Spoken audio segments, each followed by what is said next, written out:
Hi friends, welcome to ఎస్వేటి blogs. Last బ్లాగ్లో ఆదోనికి ఎందుకు వచ్చినాం అనేది చెప్తానన్నాను కదా. మేమైతే ఆదోని తిక్కలక్ష్మమ్మ జాతరకి అయితే వచ్చినాం ఫ్రెండ్స్. ఇంకా జాతరకి అయితే రీచ్ అయిపోయినాం ఫ్రెండ్స్. ఇక్కడైతే ఫుల్ రష్ ఉంది. ఆల్మోస్ట్ అందరికి ఆదోనిలో ఉండే వాళ్ళకి చాలా మందికి తెలిసి ఉంటుంది ఎంత రష్ ఉంటుందో ఇంకా జాతరలో. మేమైతే కరెక్ట్ ఇంకా సన్సెట్ అయ్యే టైంకి అయితే రీచ్ అయిపోయినాం జాతరకి. ఇంకా ఇక్కడైతే అందరూ గుడిలో టెంకాయలు కొట్టించేకైతే టెంకాయలు తీసుకుంటున్నారు. ఇంకా మా అక్క వాళ్ళ ఇంటికి అయితే వచ్చినానని చెప్పినాను కదా. అప్పటి నుంచి మన వీడియోలో అయితే మా బావని చూపిలేదు కదా.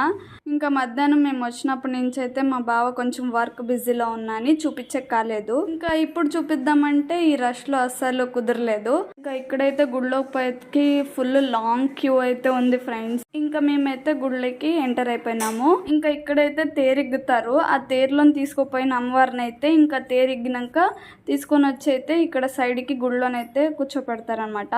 ఎంతమందికి తెలుసు ఫ్రెండ్స్ దట్ తిక్కలక్ష్మమ్మ గుడిలోన ఇదంతా అయితే రియల్ బంగారు కోటింగ్ అని తెలిస్తే మీరైతే కమెంట్స్లో చెప్పండి. ఇంకా ఇక్కడ అమ్మవారిని అయితే బంగారుతో అలంకరించినారు ఫ్రెండ్స్. గర్భగుడిలో ఎంత కళగా ఉందో చూడండి. ఇంకా గుడి అంతా అయితే ఫుల్గా డెకరేషన్ అయితే బాగా చేసినారు. ఇక్కడ గుడిలో అయితే ఫొటోస్ అలౌడ్ లేదు ఫ్రెండ్స్, కానీ సీక్రెట్గా అయితే తీసినాను తెలియకుండా. అమ్మవారిని అయితే తేరులో ఊరేగిస్తారని చెప్పినాను కదా, సో అదే తేరు. ఇంకా ఫుల్ రష్ ఉన్నిందని మాకైతే ముందుకు పోయే కాలేదు తేరు దగ్గరికి.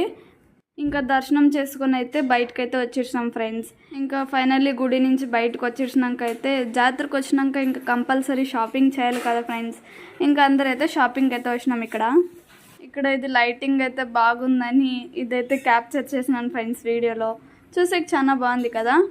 ఇంకా అందరైతే గాజులు తీసుకునేది స్టార్ట్ చేసేసినారు ఇక్కడ. ఇంకా అందరైతే ఎవరికి నచ్చిన గాజులు అయితే వాళ్ళు సెలెక్షన్ చేసుకుంటున్నారు ఇక్కడ. ఇప్పుడు మా అమ్మకి మా అక్క ఇచ్చిన గాజులు అయితే అవి నా కోసము మా అక్క వాళ్ళ అత్త అయితే తీసుకెళ్ళింది. ఇంకా ఫైనల్లీ షాపింగ్ కూడా అయిపోయిందని ఇంకా మేమైతే రిటర్న్ అయిపోతున్నాము. బావని అప్పుడైతే సరిగ్గా చూపలేదు కదా. ఇక్కడ చూడండి మా బావ చిన్నపిల్లల ఫోన్తో అయితే హాయ్ చెప్తున్నారు. ఇంకా వెనకల నుంచి మా బావతో పాటు మా అన్నయ్య కూడా హాయ్ చెప్తున్నాడు చూడండి ఫ్రెండ్స్. ఇంకా మేమైతే ఇంటికి రిటర్న్ అయిపోతున్నాము. ఫైనల్లీ మేము ఇంటికి రీచ్ అయ్యేలోపు అయితే 8:30 అయిపోయింది. ఇంకా ఇంటికి పోయినాక అయితే అందరూ భోజనం చేసి ఇంకా మంచిగా నాప్ అయితే వేసేసినాము. ఇంకా ఇట్లా అయితే 1 డే కంప్లీట్ అయిపోయింది ఆదోనిలో. ఇంకా ఇదైతే నెక్స్ట్ డే మార్నింగ్ అందరు ఫ్రెష్ అయితే ఇక్కడ కూర్చున్నాము టిఫిన్ చేయడానికి. నిన్న జాతర నుంచి రిటర్న్ అయిపోయేటప్పుడైతే మా అన్నయ్యని సరిగ్గా చూపలేదు కదా, సో ఇక్కడైతే మా అన్నయ్య హాయ్ చెప్తున్నాడు అందరికి. ఇంకా అందరూ టిఫిన్ చేసి అయితే టీ తాకుంటూ కూర్చున్నారు ఫ్రెండ్స్. ఇక్కడ వీళ్ళందరూ అయితే మా అక్క వాళ్ళ అత్త సైడ్ రిలేటివ్స్ అనమాట. ఇంకా దీని కంటిన్యూషన్ అయితే నెక్స్ట్ వ్లాగ్లో పెడతా. Please like, share and